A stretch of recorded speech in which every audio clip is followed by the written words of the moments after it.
అన్నా సీఎం జగన్ పై APCC chief Sharmila మాటల దాడి కొనసాగుతుంది. కర్నూలులో ఎన్నికల ప్రచారంలో పాల్గొన్న షర్మిల వైసీపీకి ఓటేస్తే బూడిదల పోసిన పన్నీర్ అవుతుందని విమర్శించారు. వైఎస్ఆర్ వారసుడిగా చెప్పుకునే సీఎం జగన్ రాయలసీమలో ప్రాజెక్టులు ఎందుకు పూర్తి చేయలేదని ప్రశ్నించారు. ఈ 5 ఏళ్లలో జగన్ ఇచ్చిన ఒక్క హామీ కూడా అమలు కాలేదన్నారు. ఆర్టీసీ కరెంట్ ఛార్జీలు పెంచి పేదలను మోసం చేశారని, ఒక చేత్తో ఇచ్చి మరో చేత్తో లాగేస్తున్నారని ఆరోపించారు. ఇప్పుడు సిద్ధం పేరుతో జనాల్లోకి వస్తున్నారని ఎద్దేవా చేశారు.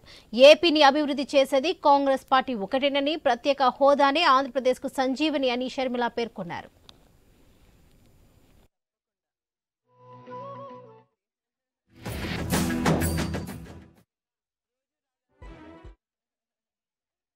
సంవత్సరాలు మోసమే చేశారు కదా. 5 సంవత్సరాలు పని చేయనట్టే కదా. 5 సంవత్సరాలలో ఎన్ని ఉద్యోగాలు ఎప్పుడు ఇచ్చి ఉండకూడదు? ఇచ్చారా? 5 సంవత్సరాలలో ఎప్పుడూ ఇయ్యలేదు. కనీసం కుంభకర్ణుడైనా 6 నెలలు నిద్రపోతాడు, 6 నెలలు పనిచేస్తాడు. మరి జగన్మోహన్ రెడ్డి గారు ఏం చేశారు? 4.5 సంవత్సరాలు నిద్రపోయారు.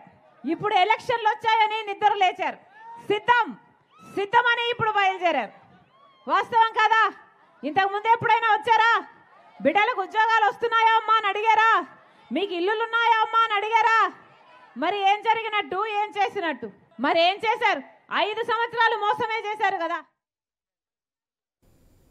గురూజీ రామ్ నారాయణ్ జీ ప్రపంచ ప్రఖ్యాత జ్యోతిష్యులు ఇప్పుడు మన హైదరాబాద్ లో ఎటువంటి సమస్యలకైనా తక్షణ పరిష్కారం చేయబడను. సంప్రదించండి 96651137 9000004357.